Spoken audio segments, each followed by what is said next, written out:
el domingo pasado terminó nuestro congreso misionero y uno de los misioneros españoles se quedó impresionado con esa frase y me dijo, familia con una misión, qué importante que es esto, dijo. Y tenía razón, porque a lo largo de la escritura encontramos eso, encontramos que Dios va más allá de la salvación personal tuya. Dios quiere trabajar contigo y a través de ti con tu familia y a través de tu familia con el mundo entero. Mientras no comprendamos eso, nuestro cristianismo de veras es muy, pero muy mediocre. Y es nuestro deseo que a lo largo de estas semanas tú vayas comprendiendo que Dios no te ha juntado con esta mujer para que sea tu esposa porque te enamoraste de ella simplemente, sino que si tú has llegado al conocimiento de Cristo con ella, significa que Dios tiene un plan para los dos y para los hijos si los tuvieran, pero abarca mucho más allá de lo personal. Por eso, familia con una misión es un principio que queremos afirmarlo en tu mente y en tu corazón.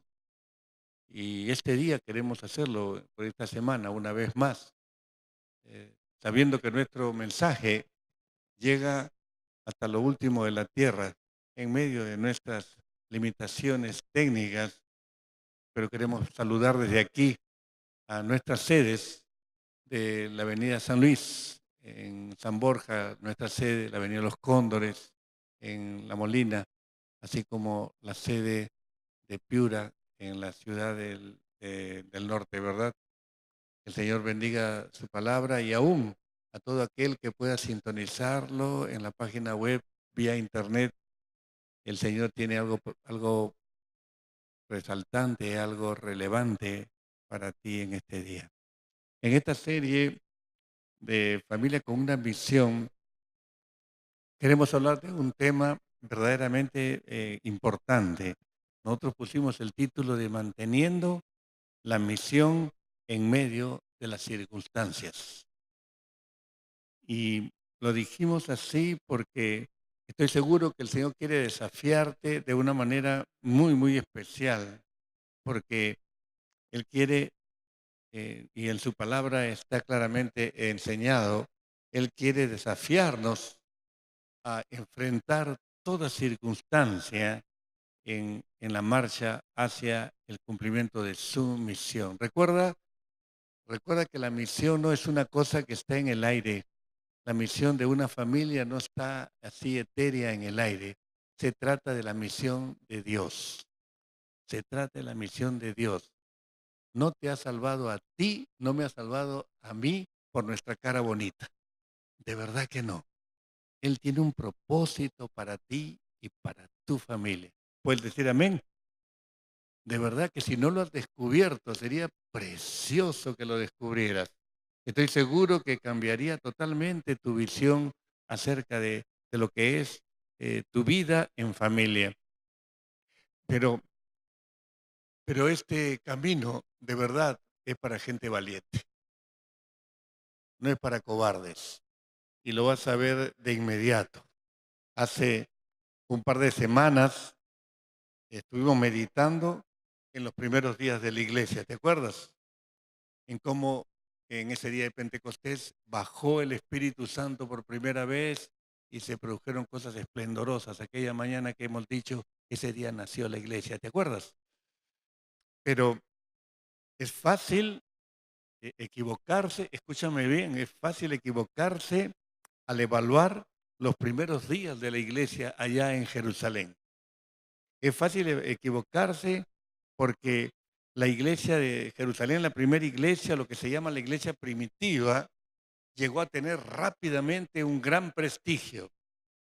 Y como dijimos someramente, hace un par de semanas, la, la colectividad, el pueblo de Jerusalén, rápidamente se identificó con la iglesia y se dio cuenta que la gente estaba siendo amparada por el poder de Dios. Se daban cuenta que una sobrenaturalidad acompañaba a ese grupo de hombres ignorantes, ¿verdad?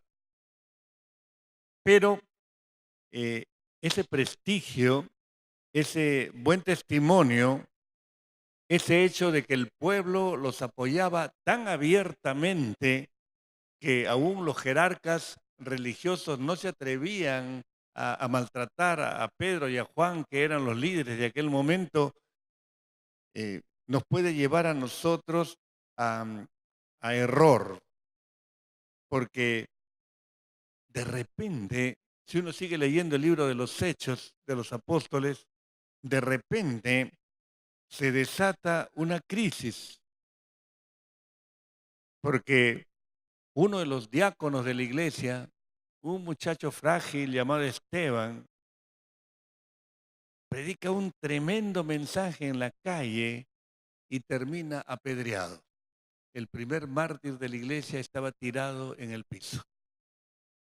Y no solamente eso, si uno abre la Biblia en el libro de los Hechos, el capítulo 8, y te animo a que lo hagas ahora, en Hechos capítulo 8, verás que se desató una gran persecución contra la iglesia que estaba en Jerusalén, dice el verso 1.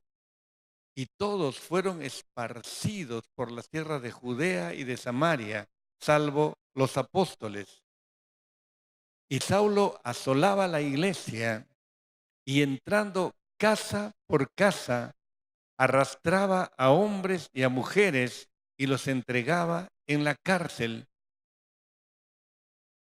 Primeramente, una reflexión, queridos hermanos. Primeramente, una reflexión. ¿Cuál fue el problema espiritual de esta persecución?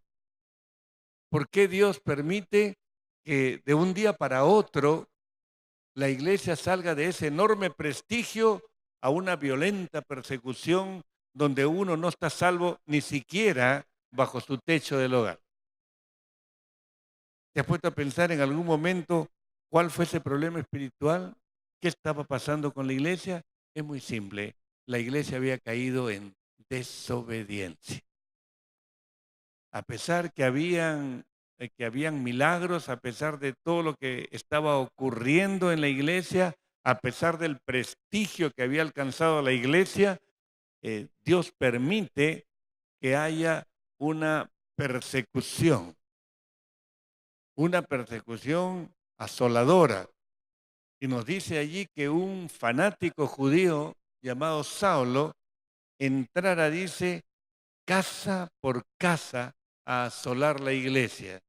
Arrestaba o arrastraba a hombres y a mujeres y los metía en la cárcel. Ahora te pregunto, ¿estaba destruyendo familias ese hombre? Claro que sí. Imagínate, entraba a una casa y hombres y mujeres afuera, papá y mamá, los huérfanos se quedaban, los chicos se quedaban en la casa. Eso pasó. ¿Fue contra todos los habitantes de Jerusalén? No, solamente contra aquellos que seguían lo que se llamaba la religión del camino. Los del camino le decían. Todavía no les llamaban cristianos, le decían los del camino. Pero, como decíamos hace un instante, aquí hay una consecuencia de una desobediencia que incurrió la iglesia. La iglesia se quedó en Jerusalén, se sintió cómoda en Jerusalén, estaba confortable en Jerusalén. Dios le había dicho, y Jesús, antes de ascender al cielo, le dijo, me seréis testigos, ¿hasta dónde? ¿Hasta dónde? Hasta lo último de la tierra. Salgan, salgan, salgan. No quisieron salir. El Señor permite una persecución. Es importante que entendamos este principio.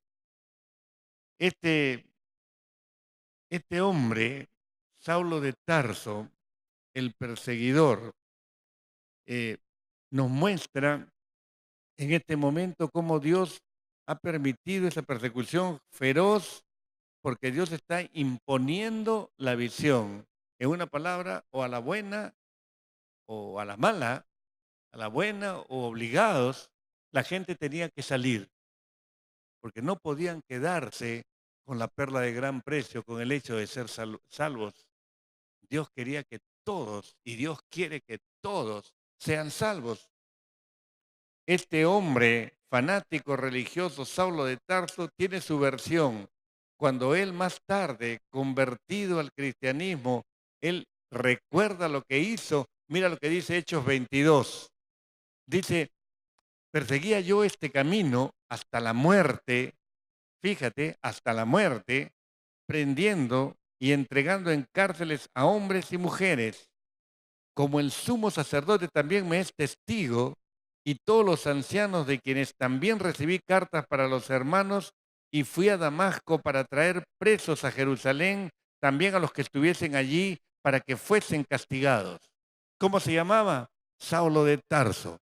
Perseguía familias, arrastraba padres y madres. Y curioso porque en el momento que él cuenta esto que dice Hechos 22, yo me imagino que allí en su auditorio estaba el sumo sacerdote, estaban los ancianos que antes eran compañeros de milicia con este ex fanático. ¿Te imaginas? Y por eso se atreve a decirle, ustedes son testigos de cómo era yo, ¿verdad? Pero seguramente la iglesia recordó la enseñanza del Señor Jesús. El Señor Jesús a lo largo de su ministerio, y esto está registrado en Mateo capítulo 10, el Señor les había enseñado, cuando los persigan en una ciudad, huyan a la otra, porque de cierto les digo que no terminarán de recorrer todas las ciudades de Israel hasta que venga el Hijo del Hombre. ¿Sabes? La iglesia de Jesucristo siempre ha sido perseguida.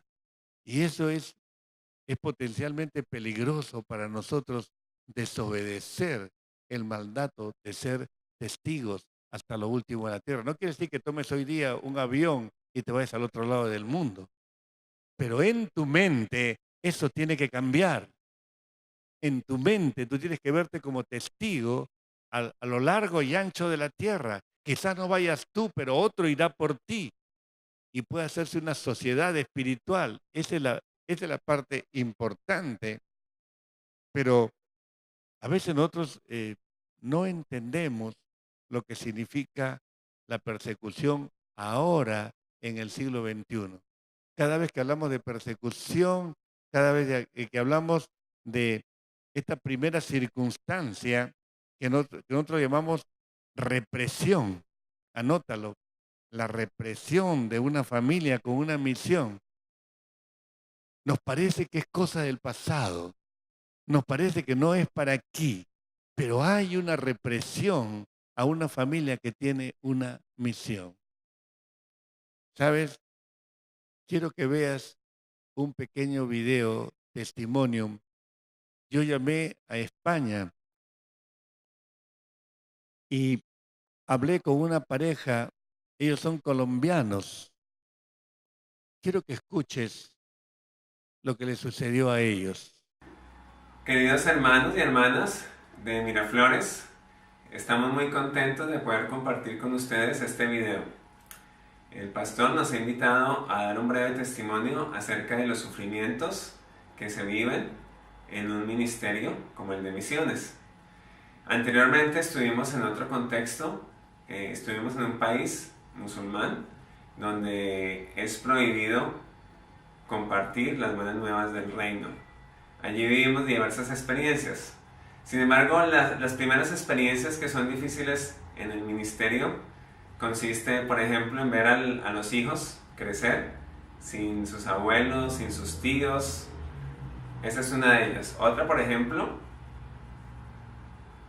aprender un idioma nuevo y sonar como un tonto cuando uno está hablando en un idioma que apenas está aprendiendo.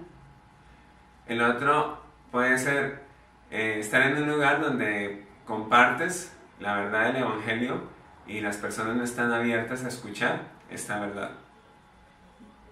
Y la última, pues ser obligada a salir del país en el cual estábamos de un momento a otro por el cambio de políticas y se nos acusó de ser peligrosos para la estabilidad de ese lugar.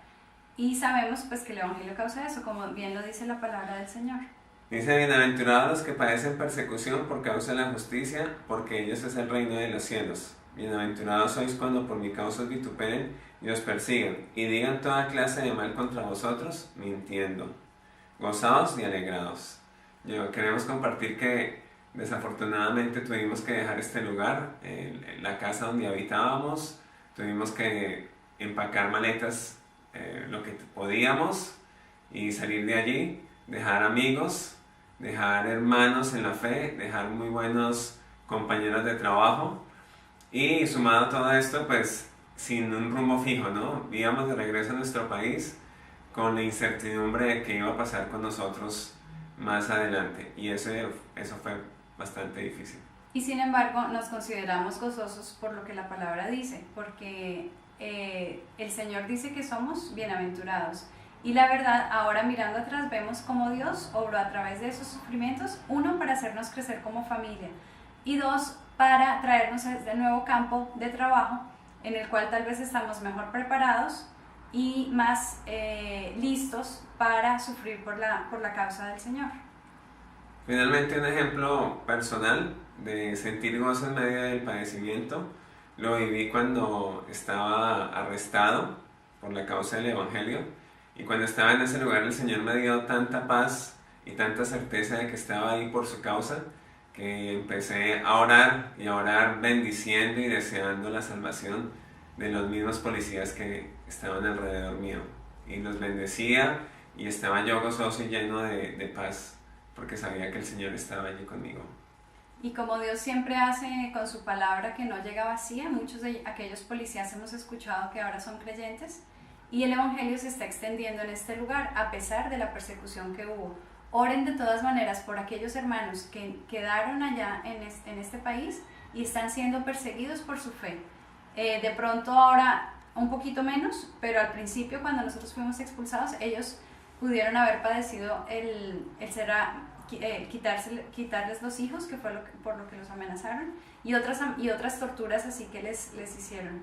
Por favor, oren por estos hermanos que han sido muy valientes en soportar las persecuciones que han sufrido por el Evangelio. Y pues un abrazo para todos ustedes. Dios les bendiga. Adiós. ¿Te das cuenta, hermano? A mí me emociona mucho escuchar el testimonio de Jorge y Marta Vega. Ellos son colombianos. Ellos se prepararon por años para ir a ese país musulmán. Han hablado 4 minutos.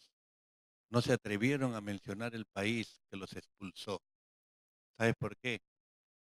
No por temor, sino para no afectar a los cristianos misioneros que están allí todavía, de incógnito, trabajando subterráneamente.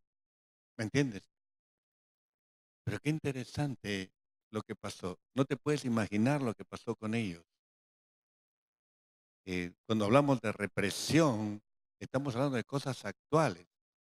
Ellos pasaron 5 años en ese país y un día entró la policía secreta a su casa, se llevó el CPU de la computadora y se lo llevó a él. Él ya no vio más a su esposa y a sus 3 hijos. De allí lo tuvieron arrestado, como dice él, en una zona de seguridad y de ahí lo echaron del país y él no podía saber qué estaba pasando con su familia. ¿Estás oyendo?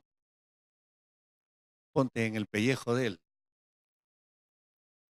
Lo pusieron en un avión a Alemania, de Alemania como una pelota, lo rebotaron a Estados Unidos, no lo mandaron a Colombia de regreso. Él no sabía qué pasaba con su mujer y sus hijos. Pero mientras estuvo preso, antes de la expulsión, él cuenta, él se estaba apropiando del sermón del monte, bienaventurados cuando digan toda clase de mal contra vosotros, mintiendo. Se gozaba y lo dijo ella los guardias se convirtieron a Cristo. ¿Te das cuenta de lo que estamos hablando? Cuando hablamos de represión, estamos hablando de hombres y mujeres valientes. Yo te dije al principio, este mensaje no es para cobardes, este mensaje es para hombres y mujeres, pero de verdad, que estén dispuestos a saber que esta no es la principal vida. Esto es un ensayo de la vida. La verdadera vida es la vida eterna y si tú no la tienes, lo has perdido todo. De eso se trata, de que se pueda mover una familia con esa armonía de saber estoy en la voluntad de Dios. Vinieron a este congreso misionero una serie de pastores de Latinoamérica, de Norteamérica, de Europa, y vinieron varios africanos, y uno de ellos también sirviendo al Señor en Noráfrica. No sé cuántos escucharon. Él vino aquí con un seudónimo, dijo, por favor, no me tomen fotografías, no filmen, porque si saben que yo he salido del país no me van a dejar entrar. Mi familia está allá. ¿Estás entendiendo lo que estamos diciendo? El domingo en la noche, este lugar reventaba de gente. ¿Cuántos estuvieron? ¿Alguno de ustedes estuvo aquí el domingo? ¿Puede levantar la mano? Ah, sí, bien. Hay algunos que estuvieron. Tuvimos que hacer un circuito cerrado en el cuarto piso para que pudieran alojarse los que no podían entrar aquí. Y ese hombre estaba contando lo que es la misión, los riesgos de la misión, las agallas que hay que tener para ser un misionero en esos países donde tener este libro es delito, no es una falta, es delito y te llevan a la cárcel, represión. ¿Y cómo se mantiene una familia que tiene esa misión? ¿Cómo se mantiene una familia sabiendo que hay peligros y que tienen que ser afrontados? Solamente cuando saben que uno mayor que el templo está aquí. Puedes decir amén. De eso se trata. Él dijo, es difícil ver crecer a nuestros hijos. Los sacamos de Colombia y los llevamos a este país y, los desarraigamos de sus abuelos, de sus tíos, de sus primos. Y por fin, después de 5 años, ya habían crecido, los hijos ya eran ahora adolescentes, jóvenes, y ahora de repente los tienen que desarraigar otra vez y hay otra ruptura. Piensa lo que sufre la familia con esos cambios, pero, pero él nos hacía problemas. ¿Por qué?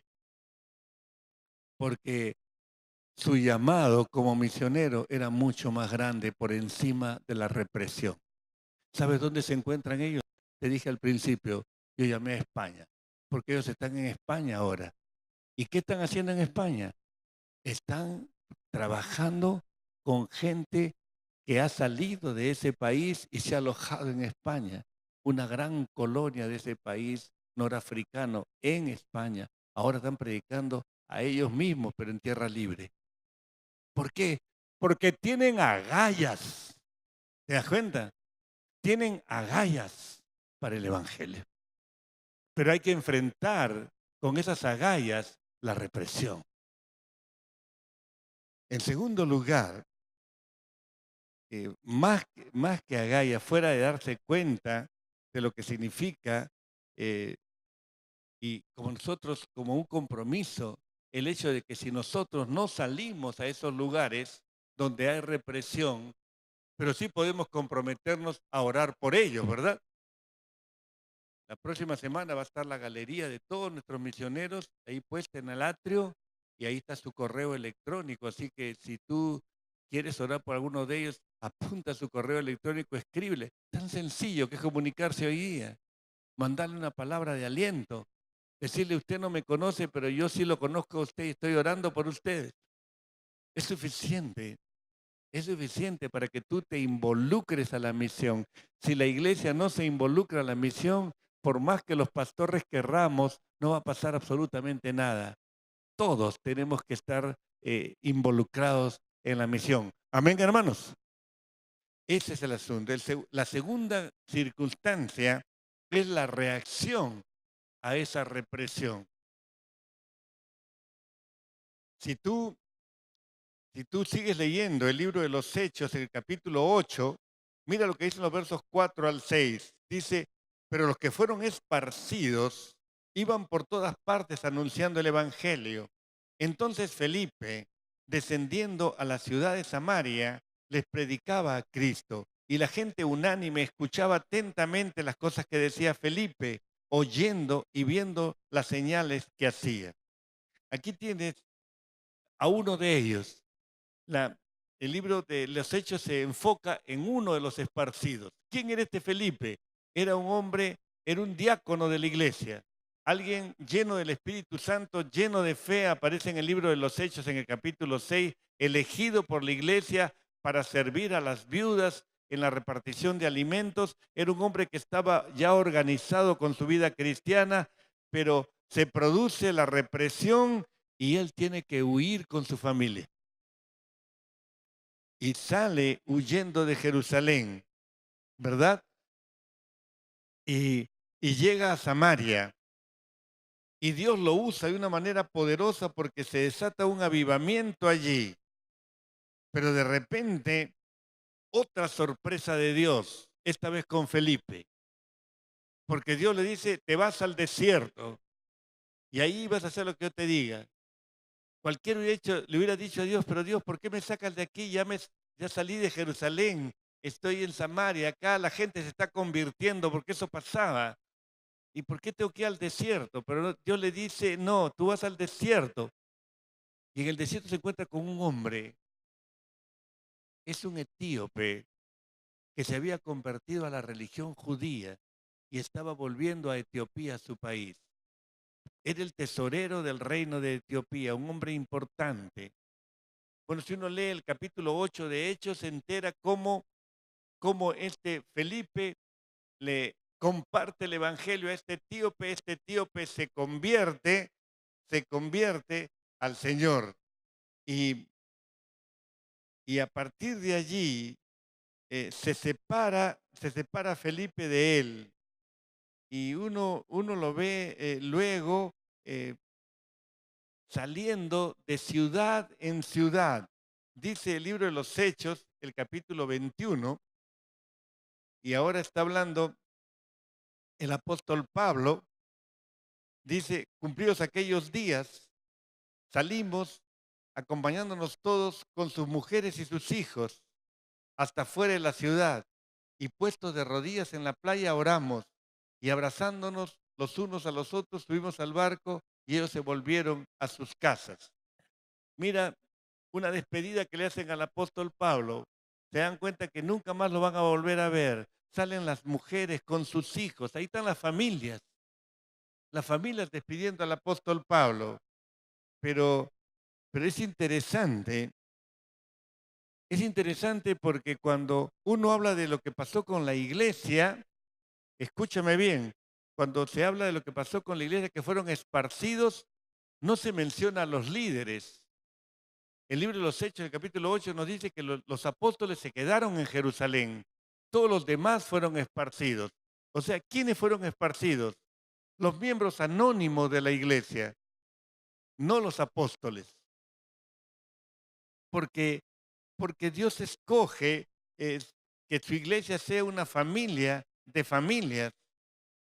Es interesante que en este pasaje de Hechos 21, los versos 8 y 9, dice Pablo, y estamos hablando de años después, al otro día, saliendo Pablo y con los que con él estaban, fuimos a Cesarea y entrando en casa de Felipe el evangelista, que era uno de los 7, posamos con él. Este tenía 4 hijas doncellas que profetizaban. Han pasado los años y he escogido este versículo porque es muy gráfico. Han pasado los años de ese esparcimiento que Dios provocó. Ahora está el apóstol Pablo cumpliendo la misión. Se aloja en la casa de un fulano que se llama Felipe y tiene un apodo, el evangelista. ¿Por qué lo conocen como el evangelista? Porque donde iba, él estaba predicando el evangelio. Era, era tan fuerte su llamado que sus 4 hijas lo seguían. Era una familia volcada hacia la misión. Y, y eso es el hecho que tener el sobrenombre del evangelista marca una trayectoria en su vida. Él fue de ciudad en ciudad hasta Cesarea, como dice allí. Y la escritura nos muestra que él con toda su familia estaba involucrado en la misión. Y eso repele cualquier temor. Si el hombre está seguro de que Dios lo está llamando, no quiere decir que se vuelva un súper valiente. No quiere decir que el hombre no tenga miedo. El hombre puede tener miedo. El hombre puede enfrentar situaciones difíciles, pero hay una cosa que tiene el cristiano que no necesariamente tiene cualquier persona. El cristiano sabe aceptar el temor, pero no lo paraliza. ¿Estás oyendo? No hay tal cosa como que yo no tengo miedo a las situaciones difíciles, de riesgo. El cristiano sabe que Dios lo va a cuidar. Yo quiero dejar una promesa contigo, te va a servir para toda tu vida. Busca el Salmo 56.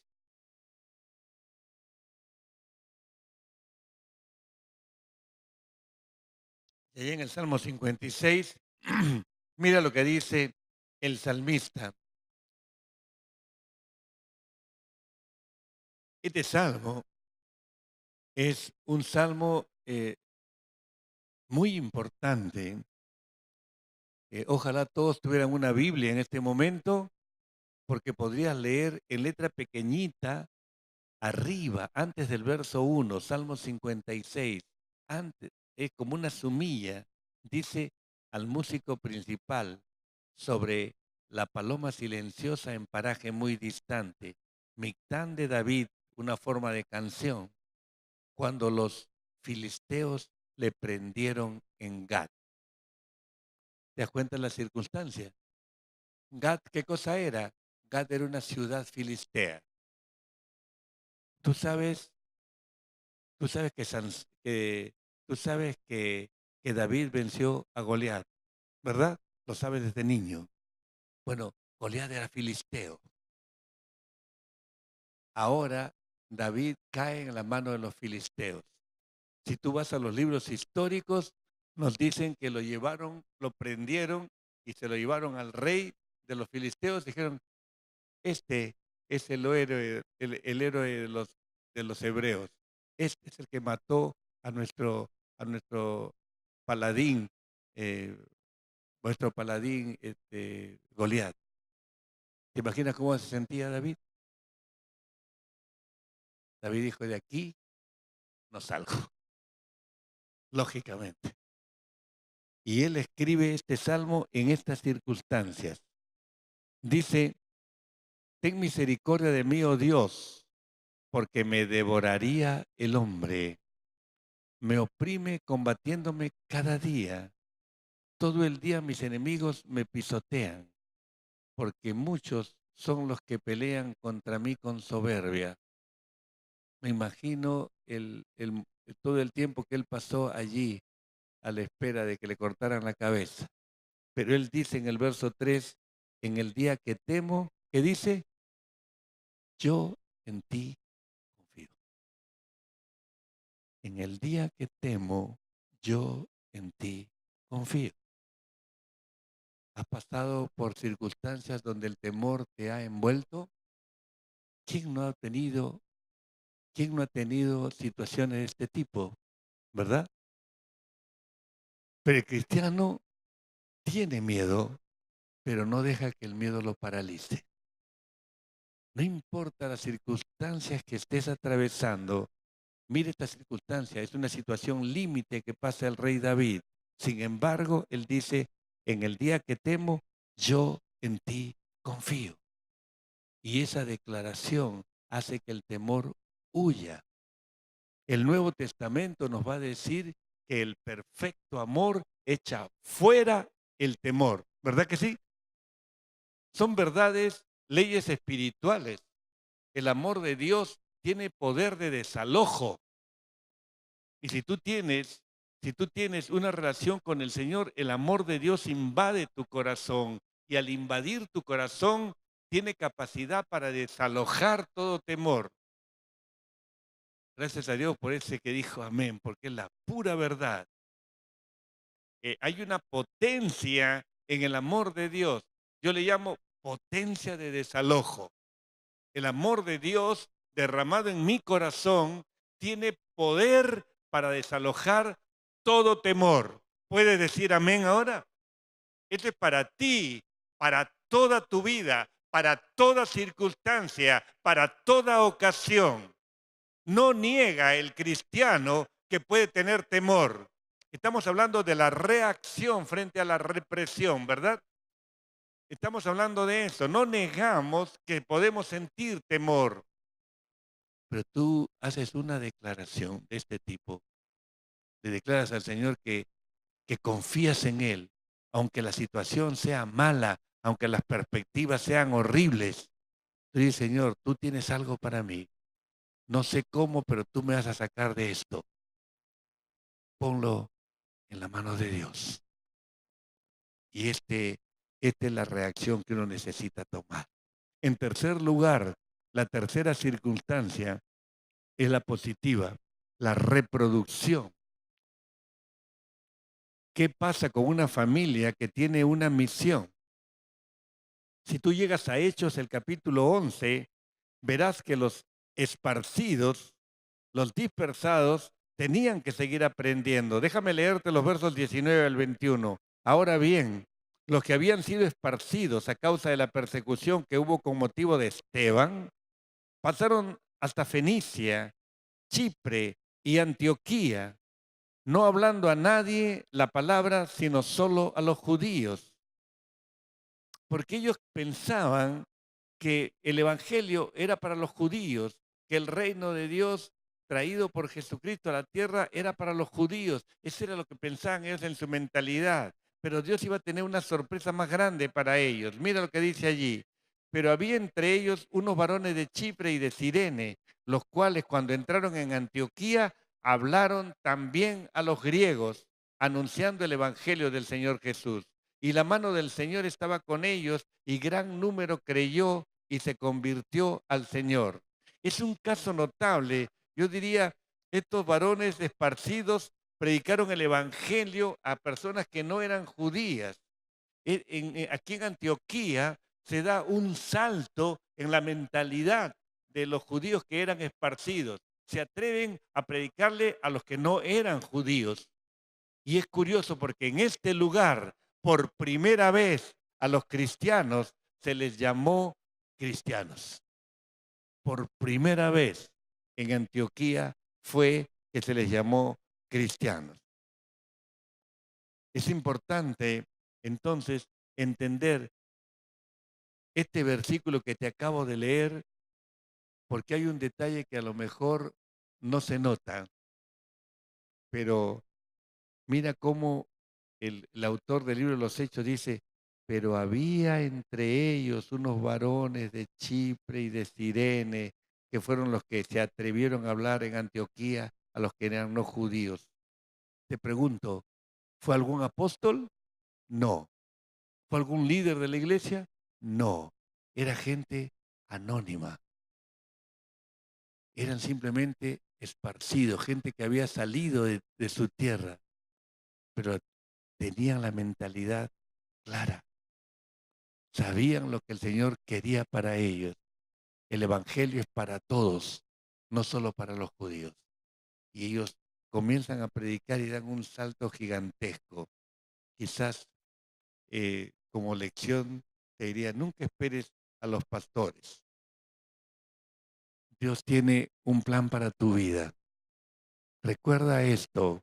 Lo aprendí de un viejo pastor que fue mi pastor hace muchísimos años. Él decía, miren, miren a la naturaleza. En la naturaleza los pastores cuidan las ovejas, pero las ovejas engendran nuevas ovejas. O sea, el crecimiento de la iglesia es asunto de las ovejas. Los pastores cuidamos a las ovejas. Amén, hermanos. Es un detalle interesantísimo. Dios utilizó esa dispersión judía para llevar a la iglesia hasta lo último de la tierra. Dios utilizó todo tipo de coyunturas. Dios utilizó, como dijimos al principio, el hecho de la desobediencia, de ese confort, de esa comodidad en la iglesia que no quería salir de Jerusalén, y Dios permitió esa persecución y salieron. Hay otra pareja que la Escritura la honra también. Él se llamaba Aquila, ella se llamaba Priscila.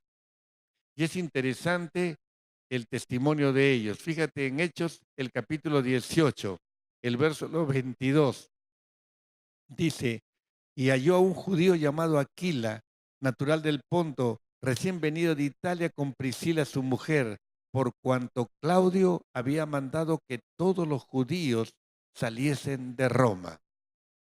Mira, acá hay una coyuntura política. El emperador Claudio decide expulsar a los judíos de Roma. Y aquí tienes una pareja judía que tiene que salir expulsada de Roma. De Roma aparecen en Corinto, de Corinto aparecen después en Éfeso. Tú sigues leyendo la Biblia y ves que Aquila y Priscila regresan a Roma. Toda una vida yendo de lugar en lugar. Pero es curioso, si tú sigues a Aquila y Priscila, vas a notar una constante. Siempre Aquila y Priscila tenían la iglesia en su casa. Siempre. Ellos abrían las puertas de su casa y allí funcionaba la iglesia primitiva, por supuesto. Era una pareja realmente consagrada a eso. Y ellos eh, vivían realmente en esa postura de llevar el Evangelio, además de hacer lo que tenían que hacer en la vida. No se rendían por las coyunturas políticas que le hicieron perder, que hicieron perder su hogar varias veces. Y sabes una cosa, hermano, hoy está sucediendo lo mismo. Hoy en día la dispersión ya no es religiosa como en el siglo I. Ya no es que los judíos o los romanos persiguen a los cristianos. Hoy día la dispersión se produce por motivos económicos. Millones, o centenares de miles de latinoamericanos han salido de sus países buscando trabajo. Es algo que todos sabemos esto, ¿verdad que sí? Y tienen que romper estructuras familiares, tienen que romper costumbres, tienen que salir a los países vecinos o irse al otro lado del mundo buscando pan. Pero déjame darte un detalle significativo. En junio del 2011, estamos hablando de hace poquito, en julio de 2011, habían en España 400.000 creyentes. 400.000 creyentes en todo el país. Un país que tiene más de 50 millones de habitantes. Solamente 400.000 creyentes. En junio 2011. 6 meses después, habían llegado 800.000 latinoamericanos, cristianos como tú y como yo. 6 meses después, la población evangélica en Europa eran 1.200.000, 400 que habían más 800 que llegaron. Y estos 800.000 latinoamericanos le han cambiado la faz al cristianismo en España. Y ellos son los que están produciendo este avivamiento en España, animando a los propios españoles a buscar en Cristo solución a sus problemas. Ya la crisis les llegó a ellos. En estos momentos hay 6 millones de españoles sin trabajo. ¿Saldrán a otro lugar? Ya están saliendo a otros países europeos, pero no todos pueden irse. Y en este momento, una coyuntura política les ayuda a no mirar en horizontal, sino buscar a Dios. ¿Entiende lo que es la misión?